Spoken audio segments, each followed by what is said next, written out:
بچے کے رویے کو بدلنے کے لیے ہمیں کیا کیا کرنا چاہیے اور کیا کیا نہیں کرنا چاہیے. تو سب سے پہلے ہم نے اس چیز کو سمجھنا ہے کہ جو رویہ ہے اس کے بننے میں وقت لگتا ہے.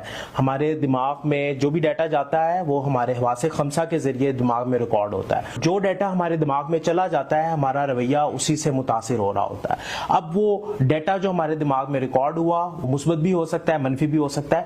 سو والدین عموماً جو ایک سب سے بڑی غلطی کرتے ہیں وہ یہ کرتے ہیں کہ وہ بچے کے رویے کو بدلنے کے لیے کوئی رول نہیں بناتے, اور اگر رول بنا لیتے ہیں تو اس رول کو فالو نہیں کرتے. فار ایگزامپل بہت سے والدین کہتے ہیں کہ اگر آپ نے یہ کام کیا تو آپ کو یہ سزا ملے گی, اگر آپ نے ایسا کیا تو نیکسٹ ٹائم آپ کو یہ چیز نہیں ملے گی. اسی طرح ٹیچرز اسکول میں بھی بچوں کے رولز کو بار بار دہراتی ہیں لیکن خود ہی ان رولز کو توڑ دیتی ہیں. جیسے جب آپ نے کوئی رول بنا لیا تو پھر آپ نے اس رول کو فالو کرنا ہے, کیونکہ بچے کے حواس خمسہ سے یہ ڈیٹا بچے کے دماغ میں جا رہا ہے. اور جب آپ ایک رول بناتے ہیں اور